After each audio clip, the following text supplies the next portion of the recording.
For decades, Japan lived inside an economic paradox. It built one of the largest debt piles in human history, yet paid almost nothing to borrow. Its central bank flooded markets with money, bought government bonds by the trillions, and pinned interest rates near zero while the rest of the world moved on. Investors came to see Japan not as a risk but as a utility, a permanent source of cheap capital, a financial constant, and then, quietly, that constant began to move. Japan's government bond market worth roughly $8 trillion started to wake up. Yields crept higher, bond prices slipped. And for the first time in years, the Bank of Japan signaled something unthinkable during the era of free money. It would tolerate volatility. It would step back unless panic erupted. That single shift raises a dangerous question: if the cheapest source of funding in the world stops being cheap, who pays the bill? And how does a change inside Japan's bond market ripple outward into US stocks, Asian currencies, government budgets, and the everyday cost of living for millions of ordinary people? To understand why this matters now, we need to step far back into the economic trauma that shaped modern Japan. In the late 1980s, Japan experienced one of the greatest asset bubbles in history. Tokyo land prices soared so high that, at the peak, the land beneath the imperial palace was said to be worth more than all the real estate in California. Stocks followed, credit expanded rapidly. Wealth felt permanent. Then the bubble burst by the early 1990s. Asset prices collapsed. Banks were left with bad loans. Companies stopped investing. Households stopped spending. What followed was not a dramatic crash but something far more insidious. Stagnation. Growth slowed. Prices fell. Wages stagnated. Confidence evaporated. Japan entered what became known as the lost decade, then another, and another. In response, policymakers made a fateful choice. Instead of allowing widespread bankruptcies and painful restructuring, they tried to cushion the system. Interest rates were cut to zero. Fiscal spending expanded. Public debt ballooned. And when zero rates were no longer enough, Japan pioneered something radical: quantitative easing.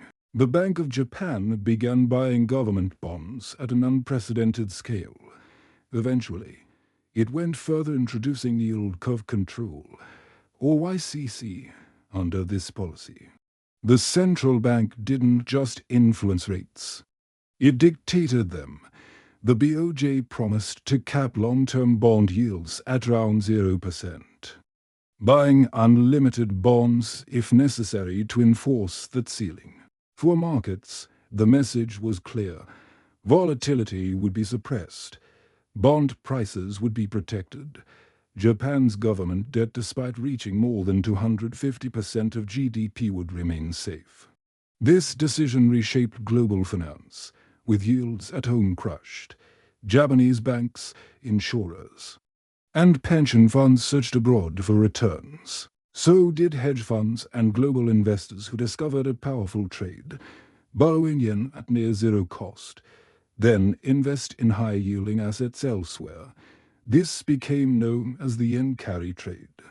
For years, it fueled demand for US treasuries, corporate bonds, emerging market debt, real estate, and stocks. Japan quietly became one of the world's largest exporters of capital, not because it was booming, but because money there was nearly free.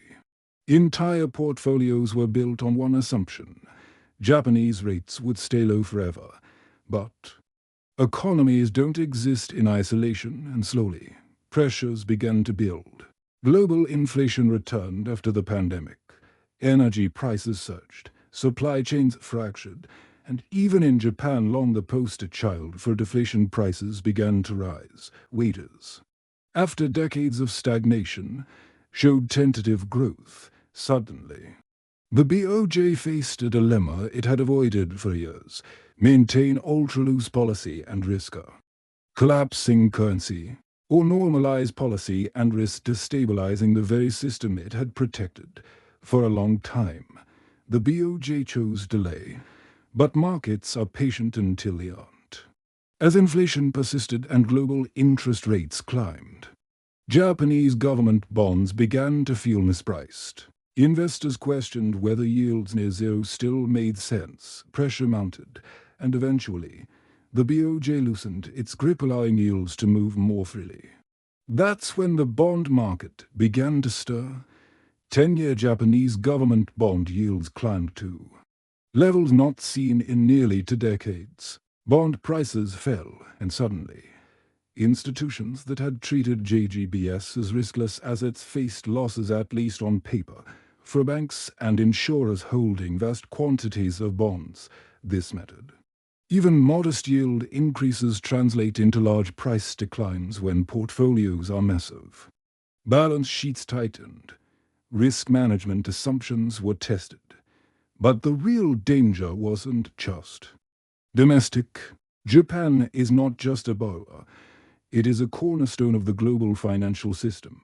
When Japanese yields rise, something subtle but powerful happens. Money has a reason to come home.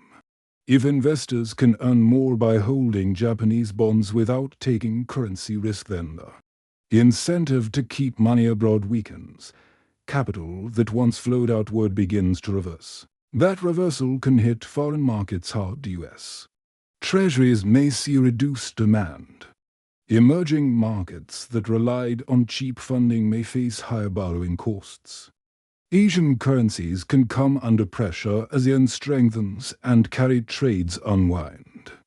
This is how a shift inside Japan's bond market becomes a global event. And the process doesn't need panic to cause damage. It only needs repricing. Consider a pension fund in Tokyo. For years, it accepted low yields at home and compensated by buying foreign assets. Now, with Japanese yields rising, it faces a choice: continue taking currency risk or rotate back into domestic bonds. Multiply that decision across banks, insurers, asset managers, and hedge funds, and the impact compounds. This is the invisible mechanics of global finance: slow, technical, and unforgiving. Meanwhile, inside Japan, the consequences are deeply human. For households, rising rates mean higher mortgage payments, especially for those on floating-rate loans. A small percentage change can reshape monthly budgets. Consumption decisions shift. Anxiety returns. For small businesses, cheap credit had become a lifeline. Higher borrowing costs force difficult choices: delay expansion, cut staff, or raise prices. For the government, the stakes are enormous. Japan's public debt is vast. Even a modest rise in average interest rates dramatically increases debt servicing costs over time. That squeezes fiscal space: less money for social programs, healthcare, or investment in productivity. This is where the paradox sharpens. Japan normalized policy to reflect economic reality, but in doing so, it exposes the fragility built during decades of artificial stability, and yet, doing nothing was no longer an option. If the BOJ had continued suppressing yields indefinitely, the yen could have weakened further, importing inflation and eroding purchasing power. Trust in the currency might have cracked. Capital flight could have followed. Every path carried risk. This is not just a Japanese story. It is a lesson about systems built on postponement. The United States and Europe faced inflation earlier and moved faster, raising rates aggressively. Their bond markets absorbed the shock sooner. Japan delayed longer, which made its eventual adjustment more sensitive. Demographics compound the challenge. Japan's population is aging rapidly. A shrinking workforce limits growth. Social spending pressures rise. Productivity gains are essential but hard to achieve quickly. In this context, higher interest rates are not just a monetary tool. They are a stress test. So what happens next? There are three broad scenarios. In the optimistic case, Japan manages a gradual normalization. Yields rise slowly. Institutions adapt. Capital flows. Relevance without chaos. Higher rates restore some market discipline, encourage better capital allocation, and strengthen the yen without crushing growth. In the pessimistic case, a bond accident occurs. Yields spike too quickly. Losses cascade through financial institutions. Confidence erodes. BOJ is forced to intervene aggressively, restarting massive bond purchases and undermining credibility. And in the middle scenario, the most likely one, Japan muddles through. Policy oscillates. Markets remain volatile. Growth remains modest.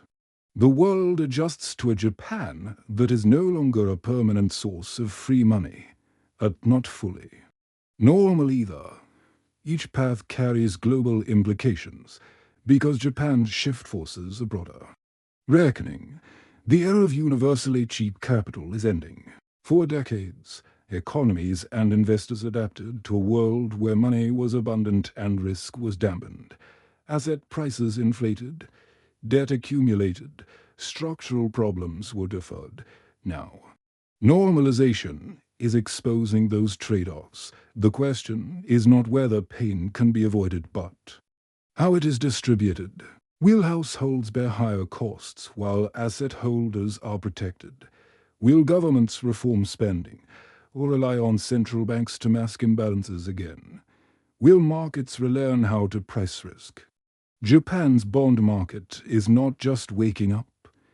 It is asking the world to wake up with it, because stability built on denial is not stability at all. And when the cheapest funding source in the world changes its mind, the consequences don't stay local. They echo through balance sheets, currencies, governments, and living rooms. The quiet shift in Japanese yields may not dominate headlines, but it marks the end of an assumption that shaped global finance for a generation, the assumption that someone, somewhere, would always keep money cheap. That era is fading. What replaces it will define the next chapter, not just for Japan, but for the world. There is one more layer to this story that rarely makes headlines, yet quietly determines how painful this transition will be. Trust for decades. Japan's financial system ran not just on low interest rates, but on an implicit social contract. Households trusted that prices would remain stable. Banks trusted that government bonds were risk-free. Companies trusted that capital would always be cheap. And policymakers trusted that time itself would solve structural problems. Low rates were not just a policy choice. They became a psychological anchor. When that anchor begins to move, uncertainty spreads faster than numbers on a chart inside Tokyo. This shift is already changing behavior. Younger workers long resigned to stagnant wages and delayed milestones are facing a new dilemma. Higher rates may finally reward saving, but they also raise the cost of buying a home in cities where housing is already scarce for a generation that postponed marriage, children, and long-term planning.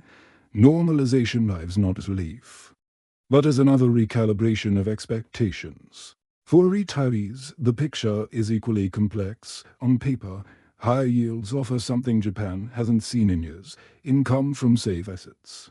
But many retirees depend indirectly on institutions, pension funds, and insurers that now face balance sheet volatility. What looks like stability at the individual level may mask fragility in the system beneath. And for policymakers, trust is the hardest asset to manage.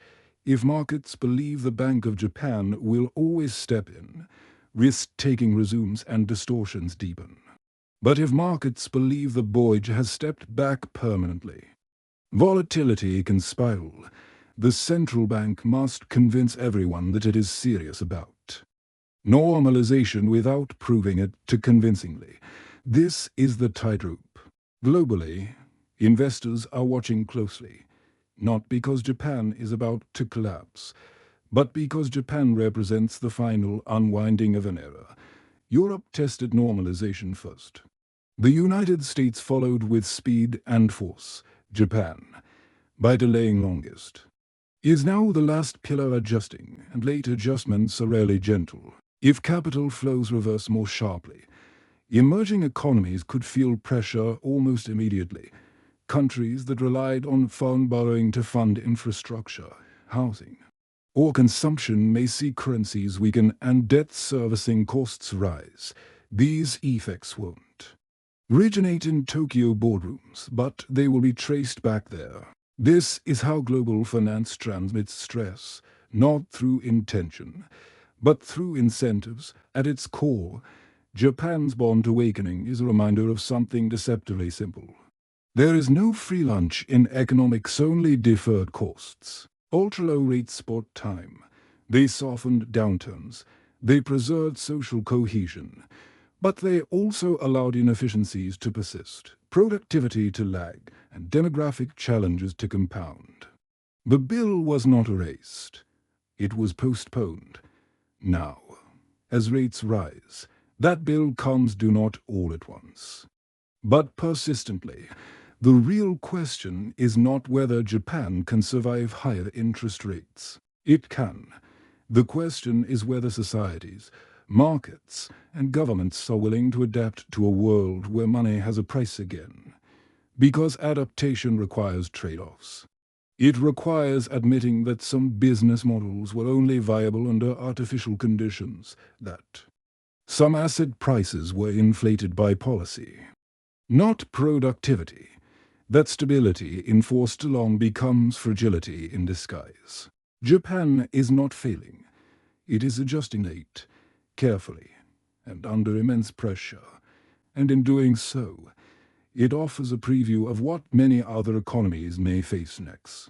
A future where central banks cannot solve structural problems alone, where debt has consequences. Again, where growth must come from productivity, not leverage, and where trust must be rebuilt not in cheap money, but in resilient systems. The awakening of Japan's bond market is not a crisis headline. It is a warning signal, a reminder that economic systems, like societies, cannot remain suspended forever between fear and denial. Eventually, they must move, and when they do, the world moves with them.